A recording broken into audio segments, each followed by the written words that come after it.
ಓಂ ಶಾಂತಿ. ಮುರಳಿಯ ದಿನಾಂಕ 23/11/2021। मीठे बच्चे, इस ड्रामा में तुम हीरो हीरोइन पार्टधारी हो। सारे कल्प में तुम्हारे जैसा हीरो पार्ट और किसी का भी नहीं है। ಬಾಬಾ ತಿಳಿಸ್ತಾ ಇದ್ದಾರೆ, ಮಧುರ ಮಕ್ಕಳೇ, ಈ ನಾಟಕದಲ್ಲಿ ನಿಮ್ಮ ಪಾತ್ರ ಹೀರೋ ಹೀರೋಯಿನ್ ಪಾತ್ರ ಆಗಿದೆ. ಇಡೀ ಕಲ್ಪದಲ್ಲಿ ನಿಮ್ಮ ಸಮಾನ ಹೀರೋ ಪಾತ್ರ ಯಾರದ್ದೂ ಇಲ್ಲ. ಪ್ರಶ್ನೆ: मनुष्य से देवता बनने का इम्तिहान कौन ಪಾಸ್ ಕರ್ ಸಕ್ತಾ ಹೇ? ಮನುಷ್ಯರಿಂದ ದೇವತಾ ಆಗುವ ಪರೀಕ್ಷೆಯನ್ನು ಯಾರು ಪಾಸ್ ಮಾಡ್ತಾರೆ? ಉತ್ತರ: जो फॉलो फादर कर बाप समान पवित्र बनते वही यह इम्तिहान पास कर सकते हैं। 21 जन्मों का बेहद का वर्षा मिलता है तो ज़रूर थोड़ी मेहनत करनी पड़ेगी। अभी मेहनत नहीं की तो कल्प कल्पांतर नहीं करेंगे, फिर ऊंच पद कैसे पाएंगे? ಯಾವ ಮಕ್ಕಳು ತಂದೆಯನ್ನು ಅನುಕರಣೆ ಮಾಡಿ ತಂದೆಯ ಸಮಾನ ಪವಿತ್ರ ಆಗ್ತಾರೆ, ಅವರೇ ಈ ಪರೀಕ್ಷೆಯನ್ನು ಪಾಸ್ ಮಾಡ್ತಾರೆ. 21 ಜನ್ಮಗಳ ಬೇಹದ್ದಿನ ಆಸ್ತಿ ಸಿಗ್ತಾ ಇದೆ ಅಂದರೆ ಸ್ವಲ್ಪ ಪರಿಶ್ರಮ ಅಂತೂ ಮಾಡಲೇಬೇಕಾಗ್ತದೆ. ಈಗ ನೀವು ಪರಿಶ್ರಮ ಪಡಲಿಲ್ಲ ಅಂದರೆ ಕಲ್ಪಾಂತರಕ್ಕೂ ನೀವು ಪರಿಶ್ರಮದಿಂದ ಪುರುಷಾರ್ಥ ಮಾಡೋದಿಲ್ಲ. ಆಗ ನಿಮಗೆ ಉನ್ನತ ಪದವಿಯೂ ಸಹ ಸಿಗೋದಿಲ್ಲ. ಪವಿತ್ರ ಬನೆಂಗೆ ತೋ ಅಚ್ಚಾ ಪದ ಪಾಯೆಂಗೆ, ನಹಿ ತೋ ಸಜಾಯೇ ಖಾನಿ ಪಡೇಗಿ. ಸಂಗಮ ಯುಗದಲ್ಲಿ ನೀವು ತಂದೆಯ ಆದೇಶದಂತೆ ಪವಿತ್ರ ಆಗಿಬಿಟ್ರೆ ಒಳ್ಳೆಯ ಪದವಿಯನ್ನು ಪಡ್ಕೋತೀರಿ. ಇಲ್ಲದಿದ್ದರೆ ಶಿಕ್ಷೆ ಅನುಭವಿಸಬೇಕಾಗ್ತದೆ. ಓಂ ಶಾಂತಿ. मीठे रूहानी बच्चों से बाबा सन्मुख बात कर रहे हैं। बच्चे समझते होंगे हमारे साथ बेहद का बाप बात कर रहे हैं, जो सबसे अति मीठा है। बाप भी मीठा होता है, टीचर भी मीठा होता है, क्योंकि दोनों से वर्षा मिलता है। ಮಧುರಾತಿ ಮಧುರ ಆತ್ಮಿಕ ಮಕ್ಕಳ ಜೊತೆಗೆ ಪರಮಾತ್ಮ ಸನ್ಮುಖದಲ್ಲಿ ಬಂದು ಮಾತಾಡ್ತಾ ಇದ್ದಾರೆ. ಮಕ್ಕಳಿಗೂ ಅರ್ಥ ಆಗ್ತದೆ, ನಮ್ಮ ಪ್ರೀತಿಯ ತಂದೆ ನಮ್ಮ ಜೊತೆಗೆ ಮಾತಾಡ್ತಾ ಇದ್ದಾರೆ. ನಮ್ಮ ತಂದೆಯೂ ಮಧುರ ಆಗಿದ್ದಾರೆ, ಶಿಕ್ಷಕನೂ ಮಧುರ ಆಗಿದ್ದಾರೆ. ಇಬ್ಬರಿಂದನೂ ನಮಗೆ ಆಸ್ತಿ ದೊರೀತದೆ. ಗುರು ಸೆ ಭಕ್ತಿ ಕಾ ವರ್ಷಾ ಮಿಲ್ತಾ, ಯಹಾ ತೋ ಏಕ ಸೆ ಹಿ ತೀನೋ ಮಿಲ್ತೆ, ಖುಷಿ ಭಿ ಹೋತಿ ಹೈ. ಭಕ್ತಿ ಮಾರ್ಗದಲ್ಲಿ ಗುರುಗಳಿಂದ ಭಕ್ತಿಯ ಆಸ್ತಿ ದೊರೀತದೆ. ಇಲ್ಲಿ ನಮಗೆ 3 ಜನರಿಂದ 3 ಪ್ರಕಾರದ ಆಸ್ತಿ ದೊರೀತದೆ. ಆದ್ದರಿಂದ ನಮ್ಮಲ್ಲಿ ಅತ್ಯಂತ ಖುಷಿ ಇರಬೇಕು. तुम उनके सन्मुख बैठे हो ना, तुम जानते हो बेहद का बाप जिसको पतित से पावन कहा जाता, वह मनुष्य सृष्टि का बीज रूप है. वह बीज जड़ होता है, यह है चैतन्य. ಬೇಹದ್ದಿನ ತಂದೆ ಯಾರಿಗೆ ನಾವು ಪತಿತ ಪಾವನ ಅಂತ ಹೇಳ್ತೀವಿ, ಅವನೇ ಮನುಷ್ಯ ಸೃಷ್ಟಿಯ ಬೀಜ ರೂಪ ಆಗಿದ್ದಾನೆ. ಹೊರಗಿನ ಬೀಜಗಳು ಜಡ ಆಗಿರ್ತವೆ, ಆದರೆ ಪರಮಾತ್ಮ ಬೀಜ ಚೈತನ್ಯ ಆಗಿದ್ದಾನೆ. इनको सच्चिदानंद स्वरूप कहा जाता है. फिर उनकी महिमा भी है कि ज्ञान का सागर है, परंतु उससे नॉलेज क्या मिलती यह किसको पता नहीं.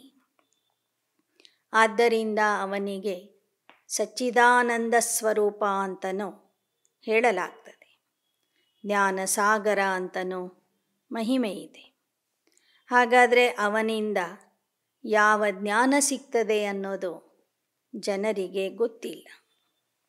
ತುಮ್ ಜಾನ್ತೆ ಹೋ जिन्हों को बाप नॉलेज दे रहे हैं वही भक्ति मार्ग में इनके मंदिर शास्त्र आदि बनाते. यह भी तुम जानते हो बरोबर हर 5000 वर्ष के बाद यह कल्प का संगम आता है. ನಮಗೀಗ ತಿಳಿದಿದೆ, ಯಾವ ತಂದೆ ನಮಗೆ ಜ್ಞಾನ ಹೇಳ್ತಾ ಇದ್ದಾರೆ, ರಾಜಯೋಗ ಕಲಿಸ್ತಾ ಇದ್ದಾರೆ, ಅವನ ಮಂದಿರಗಳನ್ನು ನಾವು ಭಕ್ತಿ ಮಾರ್ಗದಲ್ಲಿ ಸ್ಥಾಪನೆ ಮಾಡ್ತೀವಿ. ಅವನ ಬಗ್ಗೆ ಅನೇಕ ಕಥೆಗಳನ್ನು, ಶಾಸ್ತ್ರಗಳನ್ನು ಬರಿತೀವಿ. ಪ್ರತಿ ಕಲ್ಪಕ್ಕೂ ಇದು ರಿಪೀಟ್ ಆಗ್ತದೆ. 5000 ವರ್ಷಕ್ಕೊಮ್ಮೆ ಪುನಃ ಸಂಗಮ ಯುಗ ಬರ್ತದೆ. इसको कहा जाता रूहानी अविनाशी पुरुषोत्तम संगम युग.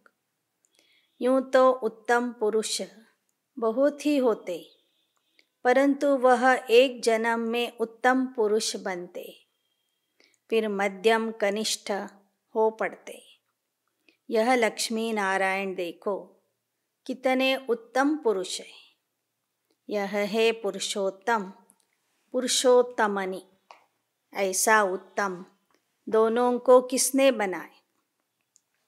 ಹೊರಗಿನ ಪ್ರಪಂಚದಲ್ಲೂ ಸಹ ಅನೇಕರು ಉತ್ತಮ ಪುರುಷರಾಗಿದ್ದಾರೆ, ಆದರೆ ಅವರು ಒಂದು ಜನ್ಮದಲ್ಲಿ ಮಾತ್ರ ಉತ್ತಮ ಆಗಿರ್ತಾರೆ, ಮತ್ತೊಂದು ಜನ್ಮದಲ್ಲಿ ಮಧ್ಯಮ ಕನಿಷ್ಠ ಆಗಿಬಿಡ್ತಾರೆ.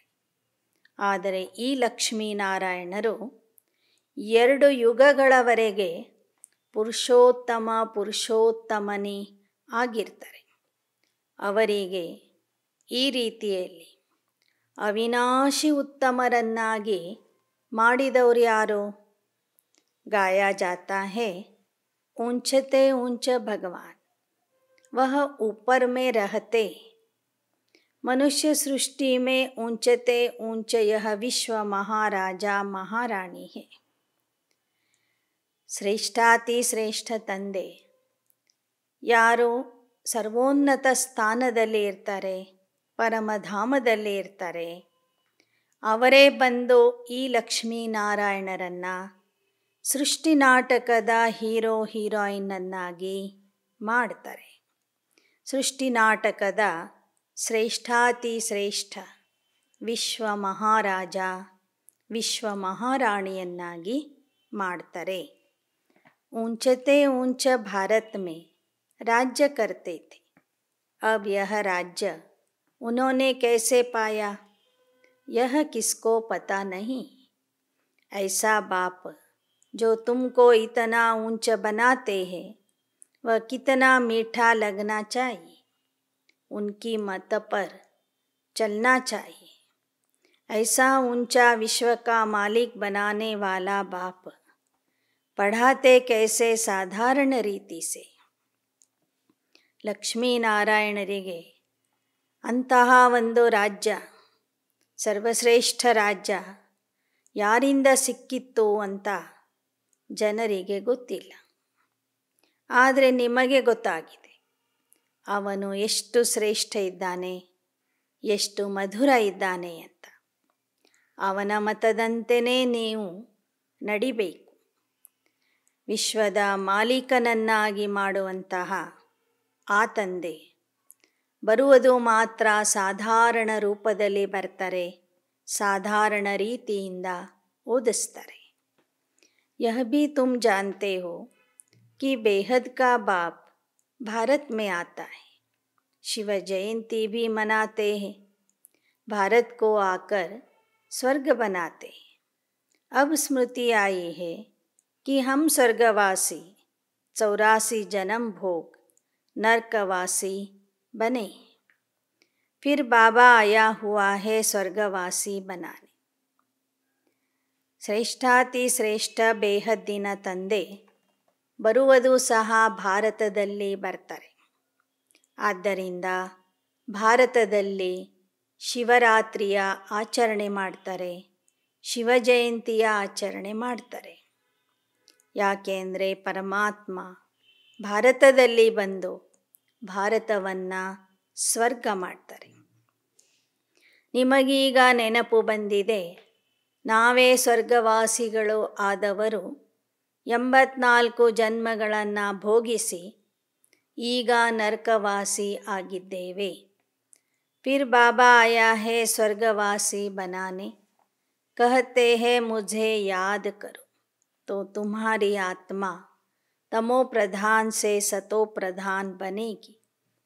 सतो प्रधान बनने बिगर वापस कोई जा नहीं सकते, नहीं तो सजा खानी पड़ेगी. सजा भी आत्मा को मिलती है. गर्भ जेल में शरीर धारण कराए फिर सजा देते.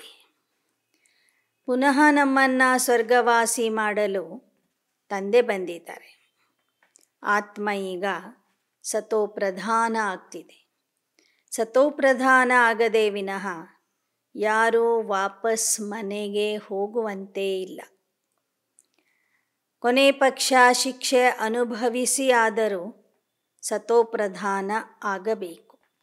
ಶಿಕ್ಷೆಯೂ ಸಹ ಆತ್ಮಕ್ಕೆ ಸಿಗ್ತದೆ. ಗರ್ಭ ಜೇಲಿನಲ್ಲಿ ಆತ್ಮಕ್ಕೆ ಬಹಳಷ್ಟು ಶಿಕ್ಷೆಯ ಅನುಭವ ಆಗ್ತದೆ. ಬಚ್ಚೋं को बहुत दुख भोगना पड़ता है.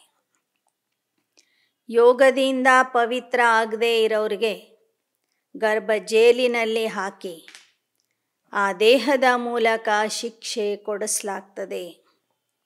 ಹೀಗೆ ಮಕ್ಕಳು ಅನೇಕ ರೀತಿಯ ದುಃಖವನ್ನು ಭೋಗಿಸಬೇಕಾಗ್ತದೆ. त्राही त्राही करते, कहते हैं फिर पाप नहीं करूँगा. तुम बच्चों को तो गर्भ जेल में जाना नहीं है. ಎಲ್ಲ ಜೀವಾತ್ಮರು ಗರ್ಭ ಜೈಲಿನಲ್ಲಿ ಇದ್ದಾಗ ಬಹಳ ಒದ್ದಾಡ್ತಾರೆ. ಹೇಳ್ತಾರೆ, ಭಗವಂತ ಮತ್ತೆ ನಾನು ಪಾಪ ಮಾಡೋದಿಲ್ಲ, ನನಗೆ ಈ ಬಂಧನದಿಂದ ಮುಕ್ತ ಮಾಡು ಅಂತ ಕೇಳ್ಕೋತಾರೆ. ಅಷ್ಟೊಂದು ಆ ಗರ್ಭದಲ್ಲಿ ದುಃಖ ಶಿಕ್ಷೆಯ ಅನುಭವ ಆಗ್ತದೆ. ಪುರುಷಾರ್ಥ ಮಾಡುವಂಥ ನೀವು ಮಕ್ಕಳು ಮಾತ್ರ ಇನ್ಮುಂದೆ ಗರ್ಭ ಜೈಲಿಗೆ ಹೋಗೋದಿಲ್ಲ. ವಹಾ ಗರ್ಭ ಮಹಲ್ ಹೈ, ಕ್ಯೋಂಕಿ ಪಾಪ ಹೋತಾ ನೈ. ನೀವೀಗ ನೇರವಾಗಿ ಪರಮಧಾಮಕ್ಕೆ ಹೋಗಿ ಸತ್ಯಯುಗದ ಗರ್ಭ ಅರಮನೆಯಲ್ಲಿ ಬರೋರಿದ್ದೀರಿ. ಅಲ್ಲಿ ಗರ್ಭ ಅನ್ನೋದು ಜೇಲಾಗಿರೋದಿಲ್ಲ, ಅರಮನೆ ಆಗಿರ್ತದೆ. यहाँ रावण राज्य में पाप होता है, तब तो राम राज्य मांगते हैं, परंतु यह नहीं जानते रावण राज्य क्या चीज़ है. जलाते हैं तो ख़त्म होना चाहिए, फिर जलाते हैं गोया मरा नहीं है. ಇದು ರಾವಣ ರಾಜ್ಯ, ಇಲ್ಲಿ ಪಾಪ ನಡೀತದೆ. ಆದ್ದರಿಂದಲೇ ಜನ ರಾಮರಾಜ್ಯವನ್ನು ಬಯಸ್ತಾ ಇದ್ದಾರೆ. ರಾವಣ ಯಾರು, ಅವನಿಗೆ ಯಾಕೆ ಸುಡಬೇಕು, ಸುಟ್ಟರೂ ಸಹ ಅವನು ಯಾಕೆ ಸಾಯ್ತಿಲ್ಲ ಅನ್ನೋದು ಜನರಿಗೆ ಗೊತ್ತೇ ಆಗ್ತಿಲ್ಲ. ಪ್ರತಿ ವರ್ಷವೂ ಮತ್ತೆ ಮತ್ತೆ ಸುಡ್ತಾ ಇದ್ದಾರಂದರೆ ಅರ್ಥ ಆಗ್ತದೆ ರಾವಣ ಇನ್ನೂ ಸತ್ತಿಲ್ಲ. फिर यह सब करने से फ़ायदा क्या है. वो लोग जाकर लंका लूट कर आते. एक झाड़ को बीमारी होती है, उसको सोना समझ ले आते. वास्तव में तुम इस समय रावण पर जीत पाते हो और गोल्डन ಏಜ್ के ಮಾಲೀಕ್ बनते हो. ದಸರಾ ಹಬ್ಬದಲ್ಲಿ ಜನ ಹೋಗಿ ಪತ್ರಿಗಳನ್ನು ಕಿತ್ಕೊಂಡು ಬರ್ತಾರೆ. ಬನ್ನಿ ಮರಕ್ಕೆ ಕಾಯಿಲೆ ಹತ್ಕೊಂಡಿರ್ತದೆ. ಆ ಕಾರಣದಿಂದ ಎಲೆಗಳು ಸ್ವಲ್ಪ ಬೆಳ್ಳಗಾಗಿರ್ತವೆ. ಅದೇ ಚಿನ್ನ ಅಂತ ತಿಳ್ಕೊಂಡು ಸಾಕಷ್ಟು ಎಲೆಗಳನ್ನು ಕಿತ್ಕೊಂಡು ಬರ್ತಾರೆ. ಆ ಚಿನ್ನವನ್ನು ಎಲ್ಲರಿಗೂ ಹಂಚ್ತಾರೆ. ಬಾಬಾ ಹೇಳ್ತಾರೆ, ಅವ್ರೇನು ತಿಳ್ಕೊಂಡಿದ್ದಾರಂದರೆ, ಬನ್ನಿ ಮರದ ಎಲೆಗಳನ್ನು ಕಿತ್ಕೊಂಡು ಬರೋದಂದರೆ ಲಂಕೆನೇ ಲೂಟಿ ಮಾಡ್ಕೊಂಡು ಬಂದ್ವಿ ಅಂತ ತಿಳ್ಕೊಂಡಿರ್ತಾರೆ. ಬಾಬಾ ಹೇಳ್ತಾರೆ, ನಿಜವಾದ ಲಂಕೆ ಅಥವಾ ರಾವಣ ರಾಜ್ಯದ ಮೇಲೆ ಜಯ ಗಳಿಸೋರು ನೀವು. ಅವ್ರು 4 ಎಲೆ ತಂದು ಕೂಡಲೇ ರಾವಣನನ್ನು ಸೋಲಿಸಿದ್ರು ಅಂತ ಅರ್ಥ ಅಲ್ಲ.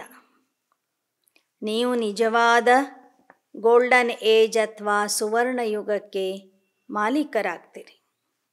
अजमेर में वैकुंठ का मॉडल बनाया है. अब तुम जानते हो बाबा आया है बच्चों को फिर से स्वर्ग का मालिक बनाने. हीरे जवाहरों के महलों में हम राज्य करेंगे. ವೈಕುಂಠ ಹೇಗಿರ್ತದೆ ಅನ್ನೋದನ್ನು ಅಜ್ಮೇರ್ದಲ್ಲಿ ಒಂದು ಮಾಡೆಲ್ ಮಾಡಿ ಇಟ್ಟಿದ್ದಾರೆ. ಅದರ ಪ್ರತಿರೂಪ ಇಟ್ಟಿದ್ದಾರೆ. ಬಹಳ ಸುಂದರವಾಗಿ ಅದನ್ನು ತಯಾರು ಮಾಡಿದ್ದಾರೆ. ಬಾಬಾ ಹೇಳ್ತಾರೆ, ಅಂತಹ ಸ್ವರ್ಗಕ್ಕೆ ನಾನು ನಿಮ್ಮನ್ನು ಕರ್ಕೊಂಡು ಹೋಗ್ತೀನಿ. ಅಲ್ಲಿ ಬಂಗಾರದ ಅರಮನೆಗಳಲ್ಲಿ ವಜ್ರ ಮುತ್ತು ರತ್ನಗಳಿಂದ ಅಲಂಕಾರ ಮಾಡಿರ್ತಾರೆ. ಅಭಿ ತುಮ್ ಬಚ್ಚೆ ಯೋಗ ಬಲ ಸೆ ನಿರ್ವಿಕಾರಿ ಸತೋ ಪ್ರಧಾನ್ बनते. आत्मा संपूर्ण निर्विकारी बन फिर जाएगी शांति धाम. वहाँ दुख की बात ही नहीं. ಈಗ ನಾವು ಮಕ್ಕಳು ಯೋಗ ಬಲದಿಂದ ಸಂಪೂರ್ಣ ನಿರ್ವಿಕಾರಿ ಸತೋ ಪ್ರಧಾನ ಆಗ್ತಿದ್ದೇವೆ. ಸಂಪೂರ್ಣ ನಿರ್ವಿಕಾರಿ ಆದ ನಂತರ ನಾವು ಶಾಂತಿಯ ಧಾಮಕ್ಕೆ ಹೋಗ್ತೀವಿ. ಆ ಶಾಂತಿಧಾಮದಲ್ಲೂ ಸಹ अशांति दुख इरोदिल. बाबा ने समझाया, इस नाटक में तुम्हारा सबसे बड़ा मुख्य पार्ट है हीरो हीरोइन का. राज्य लेना और गंवाना यह खेल है. हीरो हीरोइन तुम हो. हीरो का अर्थ है मुख्य पार्टधारी. तुम गोल्डन एज में पवित्र गृहस्थ आश्रम में रहते थे. आयन एज में अपवित्र गृहस्ಥ ವ್ಯವಹಾರ.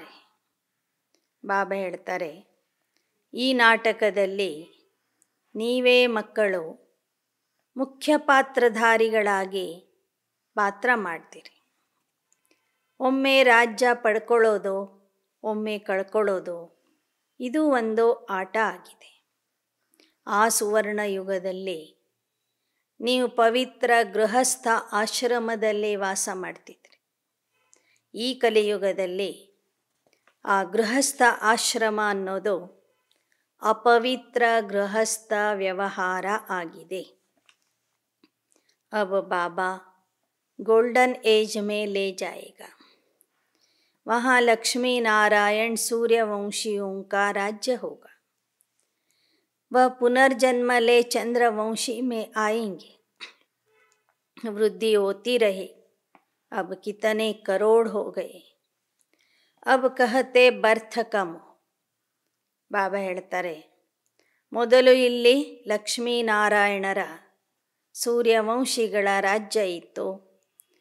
ಅವರೇ ಚಂದ್ರವಂಶದಲ್ಲಿ ಬಂದರು. ನಿಧಾನಕ್ಕೆ ಜನಸಂಖ್ಯೆ ವೃದ್ಧಿ ಆಗ್ತಾ ಬಂತು. ಈಗ ನೋಡಿದರೆ ಕೋಟಿ ಕೋಟಿ ಜನ ಆಗಿಬಿಟ್ಟಿದ್ದಾರೆ. ಜನಸಂಖ್ಯೆ ಜಾಸ್ತಿ ಆದಾಗ ಸರ್ಕಾರ ಜನಸಂಖ್ಯೆ ಕಡಿಮೆ ಮಾಡ್ರಿ ಅಂತ ಹೇಳ್ತಾ ಇದೆ. जिनको 1-2 बच्चा होगा वह थोड़े ही बंद करेंगे। अब तुम तो इतला कर सकते हो कि ಪಾಪ್ಯುಲೇಷನ್ ಕಮ್ कराना ಬಾಪ್ ಕೆ ऊपर है। ನೀವು ಇಲ್ಲಿ ಎಷ್ಟೇ ಪ್ರಯತ್ನ ಮಾಡಿದ್ರೂ ಸಹ ಜನಸಂಖ್ಯೆ ಕಡಿಮೆ ಆಗೋದಿಲ್ಲ. ಕೆಲವ್ರಿಗೆ ಮಕ್ಕಳೇ ಇರೋದಿಲ್ಲ, ಅಥವಾ ಒಂದು ಮಗು ಇರ್ತದೆ, 2 ಮಕ್ಕಳಿರ್ತಾರೆ. ಅವ್ರು ಇನ್ನೂ 2 ಆಗಲಿ ಅಂತಲೇ ಹೇಳ್ತಾರೆ ವಿನಃ ಅವ್ರು ಯಾಕೆ ಅದನ್ನು ಕಂಟ್ರೋಲ್ ಮಾಡ್ತಾರೆ? ಅದಕ್ಕೆ ಬಾಬಾ ಹೇಳ್ತಿದ್ದಾರೆ, ಜನಸಂಖ್ಯೆಯ ನಿಯಂತ್ರಣ ಮಾಡುವಂಥ ಕೆಲಸ ನಾನು ಮಾಡ್ತೀನಿ ಅಂತೆ. ಬಾಪ್ ಜಾನ್ತೆ ಹೇ ಜಾಸ್ತಿ ಮನುಷ್ಯ ಹೋಂಗೆ ತೋ ಮರೆಂಗೆ, मैं आया हूँ सबको खलास कर एक धर्म की ಸ್ಥಾಪನಾ करने. ಬಾಬಾ ಹೇಳ್ತಾರೆ, ಯಾವಾಗ ಅತಿ ಆಗ್ತದೋ ಆಗ ಅಂತ್ಯ ಆಗ್ತದೆ. ಜನಸಂಖ್ಯೆಯು ಅತಿ ಆದಾಗ ಕೊನೆಗೆಲ್ಲರೂ ನಾಶ ಆಗಿ ಹೋಗ್ತಾರೆ. ಕೇವಲ 9 ಲಕ್ಷ ಜನ ಮಾತ್ರ ಈ ಭೂಮಿಯ ಮೇಲೆ ಉಳಿತಾರೆ. ಪುನಃ ಏಕಧರ್ಮದ ಸ್ಥಾಪನೆಯಾಗ್ತದೆ. छू मंत्र हुआ ना, कलयुग रूपी रात पूरी होकर दिन शुरू हो जाएगा. ಕೊನೆಗೆ ಈ ಕೆಲಸ ಜಾದೂ ಥರ ನಡೀತದೆ. ಅಂದರೆ ಒಂಥರ ಛೂ ಮಂತ್ರ ಹಾಕಿದಂಗೆ. ಕೆಲವೇ ಸಮಯದಲ್ಲಿ ಇಂಥ ವಿಶಾಲವಾದಂಥ ಜಗತ್ತು, ಜನಗಳಿಂದ ತುಂಬಿದ ಜಗತ್ತು ಖಾಲಿಯಾಗಿ ಇಲ್ಲಿ ಕೇವಲ 9-10 ಲಕ್ಷ ಜನ ಮಾತ್ರ ಉಳಿತಾರೆ ಅಂದರೆ ಇದು ಒಂದು ಜಾದೂನೇ. ಬರ್ತ್ कंट्रोल पर कितना खर्चा करते हैं? बाप का कोई खर्चा नहीं. नेचुरल कैलेमिटीज़ होगी, सब खत्म हो जाएगा. ಡ್ರಾಮಾ में नूंद है. ಅವರು ಜನಸಂಖ್ಯೆಯ ನಿಯಂತ್ರಣಕ್ಕಾಗಿ ಎಷ್ಟೊಂದು ಖರ್ಚು ಮಾಡ್ತಾ ಇದ್ದಾರೆ. ಶಿವಬಾಬಾ ಏನನ್ನೂ ಖರ್ಚು ಮಾಡೋದಿಲ್ಲ. ಜನಸಂಖ್ಯೆಯ ನಿಯಂತ್ರಣ ಮಾಡುವಂಥ ಕೆಲಸ ಪ್ರಕೃತಿ ಮಾಡ್ತದೆ. ಅದು ನಾಟಕದಲ್ಲಿ ನೋಂದಾಯಿಸಲಾಗಿದೆ. ವಹ ಲೋಗ್ ಜೋ ಪ್ಲಾನ್ ಬನಾ ರಹೆ ಹೈ ವಹ ಡ್ರಾಮಾ ಮೇ ನೂಂದ್ ಹೈ. ಸರ್ಕಾರ ಅಭಿವೃದ್ಧಿಗಾಗಿ ಯೋಜನೆಗಳನ್ನು ಮಾಡ್ತಾ ಇದೆ, ಆದರೆ ನಾಟಕದ ಯೋಜನೆ ಇದೆ ವಿನಾಶ ಮಾಡುವಂಥದ್ದು.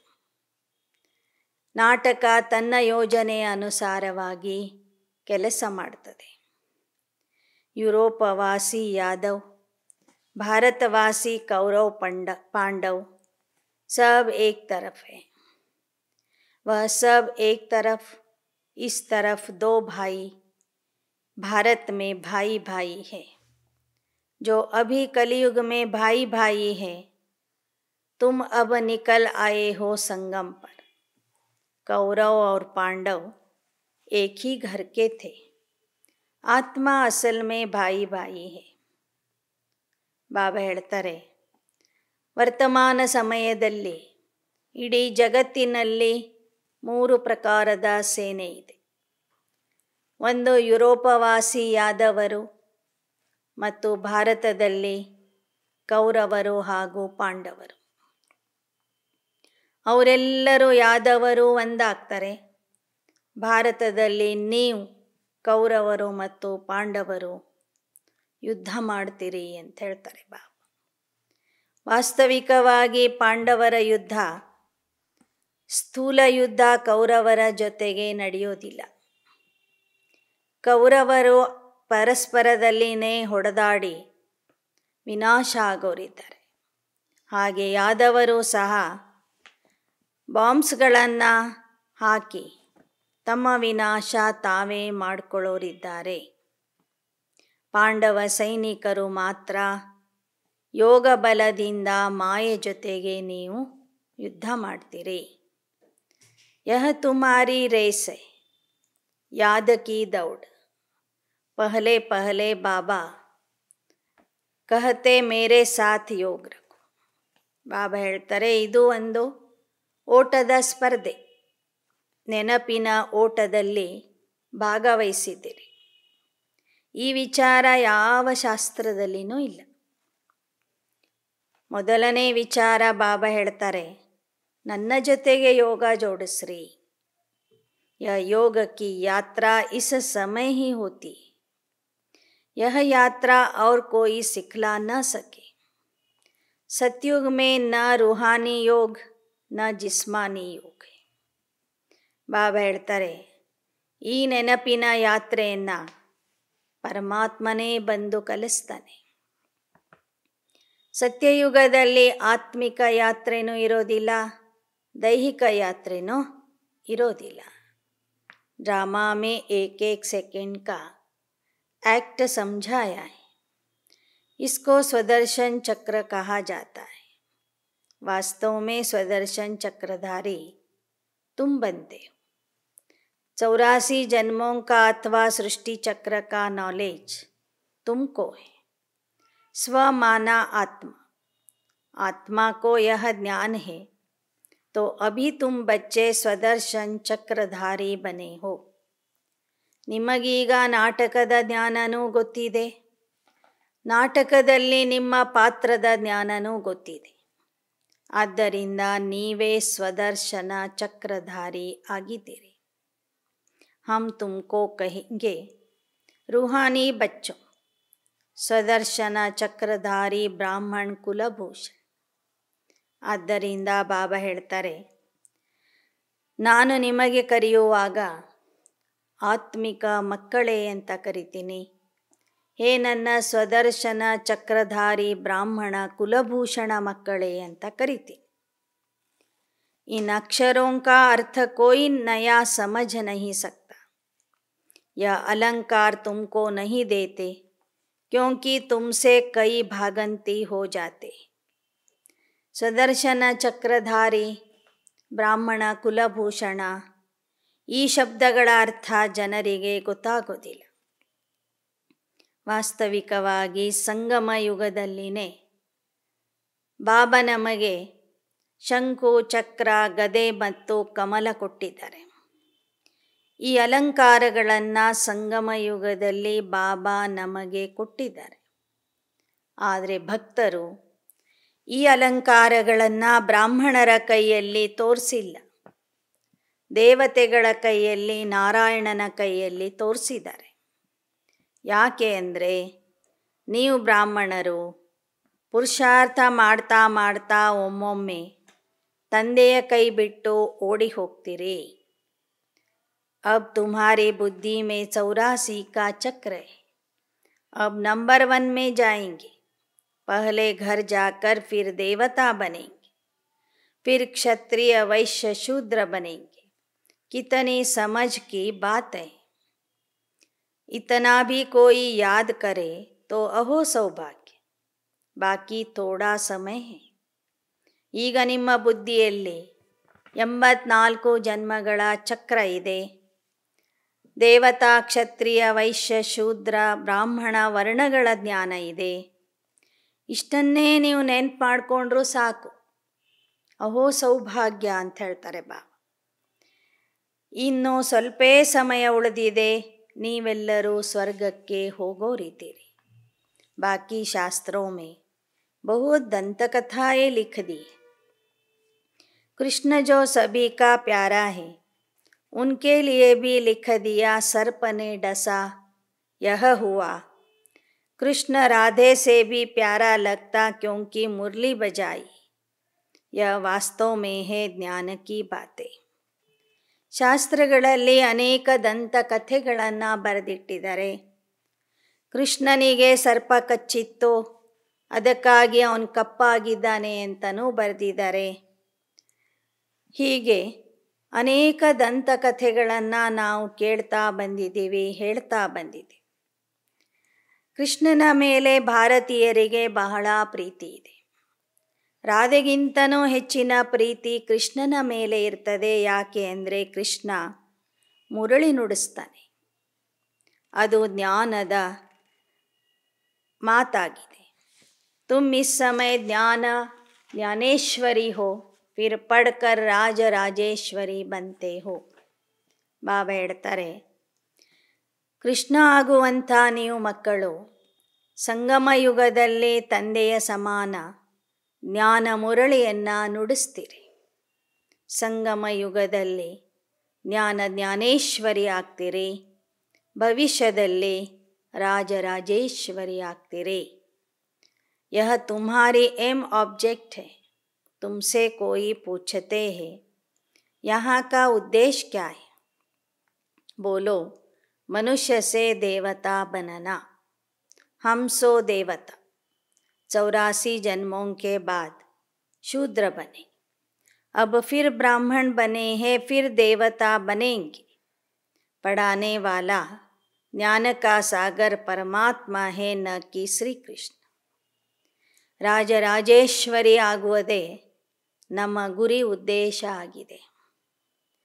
ನಿಮ್ಮ ಉದ್ದೇಶ ಏನು ಅಂತ ಕೇಳಿದಾಗ ಹೇಳ್ರಿ, ಮನುಷ್ಯರಿಂದ ದೇವತಾ ಆಗುವುದೇ ನಮ್ಮ ಉದ್ದೇಶ ಆಗಿದೆ. ನಾವೇ ಮೊದಲು ಪೂಜ್ಯ ದೇವತೆಗಳಾಗಿದ್ವಿ, ಕೊನೆ ಜನ್ಮದಲ್ಲಿ ಶೂದ್ರರಾಗಿದ್ವಿ, ಈಗ ಸಂಗಮ ಯುಗದಲ್ಲಿ ಬ್ರಾಹ್ಮಣರಾಗಿದ್ದೇವೆ, ನಾಳೆ ಪುನಃ ದೇವತಾ ಆಗ್ತೀವಿ. ನಮಗೆ ಓದಿಸುವವನು ಜ್ಞಾನಸಾಗರ ಪರಮಾತ್ಮ ಆಗಿದ್ದಾನೆ ವಿನಃ ದೇಹಧಾರಿ ಶ್ರೀಕೃಷ್ಣ ಅಲ್ಲ. ರಾಜ್ಯೋ ಕೋಯಿ ಸಿಖಲಾ ನ ಸಕೆ. तुम कहते हो बाबा हम कल्प कल्प आपसे आकर राज्य भाग्य लेते. इस महाभारी लड़ाई से ही स्वर्ग के गेट खुलने वाले. बाबा आकर राजयोग सिखलाते तो जरूर स्वर्ग चाहिए, नर्क खत्म होना चाहिए. यह महाभारी लड़ाई ಶಾಸ್ತ್ರೋं में. ನಾವು ಹೇಳ್ತೀವಿ ಬಾಬವ್ರಿಗೆ, ಬಾಬಾ ಕಲ್ಪಕಲ್ಪಕ್ಕೂ ನಿಮ್ಮಿಂದನೇ ನಾವು ರಾಜ್ಯ ಭಾಗ್ಯ ಪಡ್ಕೊಳ್ತೀವಿ. ಕೊನೆಗೆ ಮಹಾಭಾರತ ಯುದ್ಧದ ಮೂಲಕ ಸ್ವರ್ಗದ ಬಾಗಿಲು ತೆರೆಯಲ್ಪಡ್ತದೆ. ಆದರೆ ಬಾಬಾ ಬರುವುದು ನರ್ಕದ ಕೊನೆಗೆ. ರಾಜಯೋಗ ಕಲಿಸಿ ನರ್ಕದ ವಿನಾಶ, ಸ್ವರ್ಗದ ಸ್ಥಾಪನೆ ಮಾಡ್ತಾರೆ. ಅದಕ್ಕಾಗಿ ಈ ಮಹಾಭಾರತ ಯುದ್ಧವೂ ಸಹ ನಡಿಲೇಬೇಕು. ಮಹಾಭಾರತ ಯುದ್ಧದ ವರ್ಣನೆ ಶಾಸ್ತ್ರಗಳಲ್ಲಿ ಇದೆ. ಖಾಸಿ ಆಯಿ ಯಹ ಕಿಸ್ಕೋ ಹೋತಿ ಹೇ. ಈ ಮುರಳಿ ನುಡಿಸುವಾಗ ಬ್ರಹ್ಮಬಾಬೋರ್ಗೆ ಕೆಮ್ಮು ಬಂತು. ಅದಕ್ಕೆ ಶಿವಬಾಬಾ ಕೇಳ್ತಿದ್ದಾರೆ, ಕೆಮ್ಮು ಯಾರಿಗೆ ಬಂತು? ಶಿವಬಾಬಾಕೋ ಯಾ ಬ್ರಹ್ಮಕೋ? ಯಹ ಕರ್ಮ ಭೋಗ. ಆಗ ಶಿವಬಾಬಾನೇ ಹೇಳ್ತಾರೆ, ಕೆಮ್ಮು ನನಗೆ ಬಂದಿಲ್ಲ, ಬ್ರಹ್ಮಬಾಬೋರ್ಗೆ ಬಂದಿದೆ. ಇದು ಅವರ ಕರ್ಮದ ಲೆಕ್ಕಾಚಾರ, ಕರ್ಮ ಭೋಗ ಅಂತ ಹೇಳ್ತಾರೆ ಬಾಬಾ. ಅಂತ್ಯ ತಕ್ ಹೋತಾ रहेगा, जब तक संपूर्ण बन जाए यह शरीर भी नहीं रहेगा, तब तक कुछ न कुछ होता रहेगा. इसको कर्म भोग कहा जाता है. ಸಂಪೂರ್ಣ ಆಗೋ ತನಕನೂ ಈ ಕರ್ಮ ಭೋಗ ನಡೀತಾನೇ ಇರ್ತದೆ. ಯಾವಾಗ ಆತ್ಮ ಸಂಪೂರ್ಣ ಆಗ್ತದೆ ಆಗ ದೇಹ ತ್ಯಾಗ ಮಾಡಿ ಹೋಗಿಬಿಡ್ತದೆ. ಆಗ ಈ ದೇಹವೂ ಸಹ ಉಳಿಯೋದಿಲ್ಲ.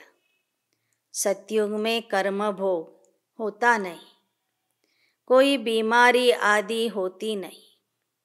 हम एवर हेल्दी एवर वेल्दी बनते, ಸದೈವ ಹರ್ಷಿತ್ रहते. ಸತ್ಯಯುಗದಲ್ಲಿ ಯಾವುದೇ ರೀತಿಯ ಕರ್ಮ ಭೋಗ ಇರೋದಿಲ್ಲ, ಕಾಯಿಲೆಗಳು ಇರೋದಿಲ್ಲ. ಎಲ್ಲರೂ ಸದಾ ನಿರೋಗಿಯಾಗಿರ್ತಾರೆ, ಐಶ್ವರ್ಯವಂತರಾಗಿರ್ತಾರೆ, ಹರ್ಷಿತ ಆಗಿರ್ತಾರೆ. क्योंकि बेहद के बाप से वर्षा मिलता है, फिर आधा कल्प के बाद दुख शुरू होता है. सो भी जब भक्ति व्यभिचारी हो जाती तब दुख जास्ती होता, तब त्राही त्राही करते हैं. ತಂದೆಯಿಂದ ಆಸ್ತಿ ಸಿಕ್ಕಿರ್ತದೆ, ಅದಕ್ಕಾಗಿ ಅಲ್ಲಿ ದುಃಖನೇ ಇರೋದಿಲ್ಲ. ದುಃಖ ಬರುವುದು ಯಾವಾಗ ಅಂದರೆ ಯಾವಾಗ ವ್ಯಭಿಚಾರಿ ಭಕ್ತಿ ಪ್ರಾರಂಭ ಆಗ್ತದೆ, ಆಗ ದುಃಖ ಜಾಸ್ತಿ ಆಗ್ತದೆ. ಎಲ್ಲರೂ ತ್ರಾಹಿ ತ್ರಾಹಿ ಮಾಡ್ತಾರೆ. ಆಗ ಪರಮಾತ್ಮ ಬರ್ತಾನೆ, ಮುಂದೆ ಈ ಜಗತ್ತಿನ ವಿನಾಶ ಆಗ್ತದೆ. ತುಮ್ ಸನ್ಮುಖ ಸುನ್ತೆ ಹೋ तो कितना मज़ा आता है, जानते हो यह हमारा सच्चा बाप, सच्चा टीचर, सच्चा सद्गुरु है. यह महिमा एक ही निराकार बाप की. ಸನ್ಮುಖ ಕೇಳುವಾಗ ಬಹಳ ಆನಂದದ ಅನುಭವ ಆಗ್ತದೆ, ಮಜಾ ಬರ್ತದೆ. ಗೊತ್ತಿದೆ ನಮಗೆ ನಮ್ಮ ತಂದೆ ಗುರು ಶಿಕ್ಷಕ ಆಗಿದ್ದಾರೆ. ಅವನೇ ನಿರಾಕಾರ ಶ್ರೇಷ್ಠ, ಅತಿ ಶ್ರೇಷ್ಠ ಆಗಿದ್ದಾನೆ. ಉಸ್ ಬಾಪ್ ಕೋ ಯಾದ್ ಕರೋ ತೋ ಊಂಚ ಪದ ಪಾಯೆಂಗೆ. ಯಹ ಕೋಯಿ ಸಾಧು ಸಂತ ಮಹಾತ್ಮ ತೋ ತಖ್ತ ಪರ್ ನಹಿ ಬೈಠ್ತಾ. ಆ ಶ್ರೇಷ್ಠ ಅತಿ ಶ್ರೇಷ್ಠ ತಂದೆಯನ್ನು ನೆನಪು ಮಾಡಿದರೆ ನಾವು ಉನ್ನತ ಪದವಿಯನ್ನು ಪಡ್ಕೊಳ್ತೇವೆ. ಇಲ್ಲಿ ನಮಗೆ ಮುರಳಿ ಹೇಳುವಂಥವರು, ಪೀಠದ ಮೇಲೆ ಕೂಡುವಂಥವರು ಸಾಧು ಸಂತ ಮಹಾತ್ಮರು ಅಲ್ಲ. ಕಭಿ ಪಾಂವ್ ಪಡ್ನೆ ಭಿ ನಹಿ ದೇತೆ. ಬಾಪ್ ಕಹತೆ ಮೈ ತುಮ್ಹಾರಾ ಒಬಿಡಿಯೆಂಟ್ ಸರ್ವೆಂಟ್. ಶಿವಬಾಬಾ ಎಲ್ಲರಿಗಿಂತ ಮೇಲೆ ಇರುವಂತಹ ಶ್ರೇಷ್ಠಾತಿ ಶ್ರೇಷ್ಠ ತಂದೆ. ಆದರೆ ಎಷ್ಟು ಸಾಧಾರಣ ರೂಪದಲ್ಲಿ ಬಂದು ಮಕ್ಕಳಿಗೆ ಓದಿಸ್ತಾರೆ, ನಮಸ್ಕಾರನೂ ಮಾಡಿಸಿಕೊಳ್ಳೋದಿಲ್ಲ. ಹೇಳ್ತಾರೆ, ನಾನು ನಿಮಗೆ ಆಜ್ಞಾಕಾರಿ ಸೇವಕ ಅಂತ. ಮುझे पैर कहाँ है, तुम माथा किसको टेकेंगे. बहुत गुरुओं को माथा टेकते टेकते तुम्हारी टिप्पण ही घिस गई. ಬಾಬಾ ಕೇಳ್ತಾರೆ, ಒಂದು ವೇಳೆ ನೀವೆಲ್ಲರೂ ನನ್ನ ಕಾಲಿಗೆ ಬೀಳಬೇಕಂದ್ರೆ ನನ್ನ ಕಾಲೇ ಇಲ್ಲ. ನೀವು ಅನೇಕ ಗುರುಗಳಿಗೆ ನಮಸ್ಕಾರ ಮಾಡ್ತಾ ಮಾಡ್ತಾ ಅವರಿಗೆ ಅವರ ಚರಣಗಳಲ್ಲಿ ತಲೆ ಇಟ್ಟು ನಿಮ್ಮ ತಲೆನೇ ಸೌದೋಗಿದೆ ಅಂತಾರೆ ಬಾಬಾ. ನಿಮ್ಮ ಹಣೆನೇ ಸೌದೋಗಿದೆ ನಮಸ್ಕಾರ ಮಾಡಿ ಮಾಡಿ. ಜೋ ಭಕ್ತಿ ಮಾರ್ಗ ಮೇ ಹೋತಾ ವ ಜ್ಞಾನ ಮಾರ್ಗ ಮೇ ಹೋ ನ ಸಕೆ. ಭಕ್ತಿಯಲ್ಲಿ ಏನಿರ್ತದೆ ಅದು ಜ್ಞಾನದಲ್ಲಿ ಇರೋದಿಲ್ಲ. ಭಕ್ತಿ ಮಾರ್ಗ ಮೇ ಕಹತೆ ರಾಮ್, ಬಾಪ್ ಕಹತೆ ಯಹಾ ಕೋಯಿ ಆವಾಜ್ ನಹಿ ಕರ್ನ. ಭಕ್ತಿ ಮಾರ್ಗದಲ್ಲಿ ಭಜನೆ ಕೀರ್ತನೆ ಜಪ ಮಾಡೋದಕ್ಕೆ ಮಹತ್ವ ಇದೆ. ರಾಮ ರಾಮ ರಾಮ ಅಂತ ಹೇಳ್ತಿರ್ತಾರೆ. ಜ್ಞಾನ ಮಾರ್ಗದಲ್ಲಿ ಬಾಬಾ ಹೇಳ್ತಾರೆ, ಬಾಯಿಯಿಂದ ಏನನ್ನೂ ಹೇಳುವ ಅಗತ್ಯ ಇಲ್ಲ, ಇಲ್ಲಿ ಶಬ್ದ ಬೇಕಿಲ್ಲ. ಆತ್ಮ ಸಮಜ್ ಗುಪ್ತ ಬಾಪಕೋ ಯಾದ್ ಕರ್ನ. ಗುಪ್ತವಾಗಿ ನಿಮಗೆ ನೀವು ಆತ್ಮ ಅಂತ ತಿಳ್ಕೊಳ್ರಿ, ಬಾಬೋನ ನೆನ್ಪು ಮಾಡ್ರಿ ಸಾಕು. ಹೇ ಶಿವ ಬಿ ಕಹನಾ ನಹಿ. ಅಯ್ಯೋ ಶಿವ ಬಾಬಾ ಅಂತನೂ ನೀವು ಹೇಳಬಾರ್ದು. ದುಃಖ ಬಂದಾಗಲೂ ಹೇಳಬಾರ್ದು, ಸುಖ ಬಂದಾಗ್ಲೂ ಹೇಳಬಾರ್ದು. ತುಮಕೋ ಆವಾಜ್ ಸೆ ಪರೆ ಜಾನಾ ಹೈ. बच्चे को अंदर में बाप याद रहता है ना. आत्मा जानती है कि यह हमारा बाबा है. तुमको अंदर गुप्त याद करना है. इसको अजपा याद कहा जाता है. जाप नहीं करना है. ಮಕ್ಕಳು ಹೇಗೆ ಆಂತರಿಕವಾಗಿ ತಂದೆಯನ್ನು ನೆನ್ಪು ಮಾಡ್ತಾರೆ ಲೌಕಿಕದಲ್ಲಿ, ಹಾಗೆ ನೀವು ಮಕ್ಕಳು ಸಹ ಗುಪ್ತವಾಗಿ ಆ ತಂದೆಯನ್ನು ನೆನಪು ಮಾಡಿರಿ. ಇದಕ್ಕೆ ಅಜಪ ಜಪ ಅಂತ ಹೇಳಲಾಗ್ತದೆ. ಮಾಲಾ ಅಂದರ್ ಫೇರೋ ಯಾ ಬಾಹರ್ ಫೇರೋ, ಬಾತ್ ಏಕ್ ಹಿ ಹೈ. अंदर फेरना कोई गुप्त नहीं है. गुप्त बात है अपने को आत्मा समझ बाप को याद करना. ಭಕ್ತರಲ್ಲಿ ಕೆಲವರು ಮಾಲೆಯನ್ನು ಬಟ್ಟೆಯ ಒಳಗೆ ಇಟ್ಕೊಂಡು ಎಣಿಸ್ತಾ ಇರ್ತಾರೆ. ಕೆಲವರು ಎಲ್ಲರಿಗೂ ಕಾಣುವಂತೆ ಆ ಮಾಲೆಯನ್ನು ಹಿಡ್ಕೊಂಡು ಜಪ ಮಾಡ್ತಾರೆ. ಬಟ್ಟೆ ಚೀಲದಲ್ಲಿ ಇಟ್ಕೊಂಡು ಜಪ ಮಾಡಿದ್ರೂ ಅದು ಪ್ರತ್ಯಕ್ಷನೇ, ಅದೇನು ಗುಪ್ತ ಅಲ್ಲ ಅಂತಾರೆ ಬಾಬಾ. ಗುಪ್ತವಾಗಿ ನೆನಪು ಮಾಡೋದಂದರೆ ಏನು? ಅಲ್ಲಿ ಯಾವ ಶಬ್ದನೂ ಇರಬಾರ್ದು, ಯಾವ ಸ್ಥೂಲ ವಸ್ತುಗಳ ಆಧಾರನೂ ಇರಬಾರದು. ಶಿವ ಬಾಬಾ ಯಹ ಪ್ರಜಾಪಿತಾ ಬ್ರಹ್ಮ तुमको डबल इंजन मिलती है श्रृंगारने के लिए. इनकी आत्मा भी ಶೃಂಗಾರ ರಹಿ. ಶಿವಬಾಬಾ ಮತ್ತು ಪ್ರಜಾಪಿತಾ ಬ್ರಹ್ಮ ಇಬ್ಬರೂ ಸೇರಿ ನಿಮಗೆ ಶೃಂಗಾರ ಮಾಡ್ತಾರೆ. ಅಂದರೆ ನಿಮಗೆ ಡಬಲ್ ಇಂಜನ್ ಸಿಕ್ಕಿದೆ ಅಂತ ಹೇಳ್ತಾರೆ ಬಾ. ಫಿರ್ ಸಬ್ ಚಲೇಂಗೆ ಪಿಯರ್ ಘರ್, ವहाँ से फिर ससुर घर विष्णुपुरी में आएंगे. यह है डबल पियर घर अलौकिक. वो लौकिक वह पारलौकिक. इस अलौकिक बाप को कोई जानते नहीं. तब कहते हैं इस दादा को क्यों बिठाया. ಸಂಗಮ ಯುಗದಲ್ಲಿ ಮಧುಬನನು ತವರು ಮನೆಯಾಗಿದೆ, ಪರಮಧಾಮನು ನಮಗೆ ತವರು ಮನೆಯಾಗಿದೆ, ಸ್ವರ್ಗ ನಮಗೆ ಅತ್ತೆಯ ಮನೆಯಾಗಿದೆ, ವಿಷ್ಣುಪುರಿ ಅಂದ್ರೇ ಗಂಡನ ಮನೆ ಆಗಿದೆ. ಎರಡು ರೀತಿಯ ತವರು ಮನೆಯ ಅನುಭವ ಮಾಡಿ ನಂತರ ನಾವು ಗಂಡನ ಮನೆಗೆ ಹೋಗೋರಿದ್ದೆ. ಈ ಮಧುಬನ ತವರು ಮನೆಯಲ್ಲಿ ನಮಗೆ ಅಲೌಕಿಕ ತಂದೆಯಿಂದ ಪಾಲನೆ ಸಿಗ್ತದೆ.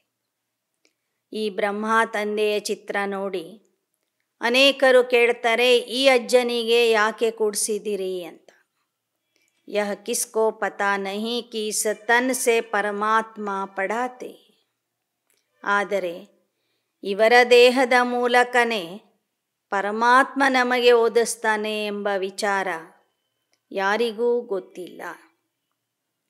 मंदिरों में बैल रख दिया. अब शंकर तो सूक्ष्म वतन वासी है. सूक्ष्म वतन में बैल आदि तो होते नहीं. बैल अर्थात मेल. भागीरथ को मेल दिखाते हैं. ಲೌಕಿಕದಲ್ಲಿ ಶಂಕರನ ವಾಹನ ಎತ್ತನ್ನು ತೋರಿಸಿದ್ದಾರೆ. ಶಂಕರ ಇರೋದು ಸೂಕ್ಷ್ಮ ವತನದಲ್ಲಿ. ಅಲ್ಲಿ ಎತ್ತು ಎಲ್ಲಿಂದ ಬರ್ತದೆ? ಶಂಕರನ ವಾಹನನೂ ಎತ್ತಲ್ಲ, ಶಿವನ ವಾಹನನೂ ಎತ್ತಲ್ಲ. ಬಾಬಾ ಹೇಳ್ತಾರೆ, ಇದು ಪುರುಷನ ದೇಹ. ಆದ್ದರಿಂದ ಅಲ್ಲಿ ಹಸುವಿನ ಬದಲಾಗಿ ಮುದಿ ಎತ್ತನ್ನು ತೋರಿಸಿದ್ದಾರೆ. ವಾಸ್ತವಿಕವಾಗಿ ನಾನು ಬರುವುದು ಈ ಮಾನವ ದೇಹದಲ್ಲಿ. ಈ ದೇಹ ಪುರುಷನ ದೇಹ ಆಗಿರುವ ಕಾರಣ ಇದಕ್ಕೆ ಭಾಗೀರಥ ಅಂತ ಹೇಳಲಾಗ್ತದೆ. ಮನುಷ್ಯ ತೋ ಬಿಲ್ಕುಲ್ ಬೇಸಮಜ್ ಬನ್ ಪಡೆ. ಶಿವ ಜಯಂತಿ भी भारत में मनाते हैं. रावण जयंती नहीं मनाते क्योंकि दुश्मन है. ಭಾರತೀಯರು ಶಿವನ ಜಯಂತಿಯನ್ನು ಆಚರಿಸ್ತಾರೆ, ರಾವಣನ ಜಯಂತಿಯನ್ನು ಆಚರಿಸೋದಿಲ್ಲ. ಯಾಕೆ ಅಂದರೆ ರಾವಣ ನಮ್ಮ ಶತ್ರು ಆಗಿದ್ದಾನೆ. ಶಿವ ಬಾಬಾ ಆಕರ್ ಜ್ಞಾನ್ ಸುನಾತೆ, ರಾವಣ ಪರ್ ಜೀತ್ ಪಹನಾತೆ.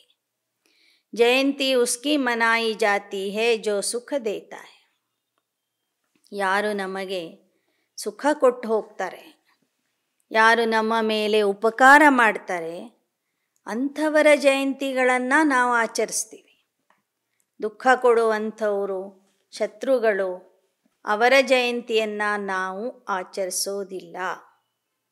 ಜ್ಞಾನ Sagar K pass Badal bunker ಆಯೇ ಹೋ, ಭರ್ಕರ್ ವರ್ಷಾ ಬರ್ಸಾನಿ.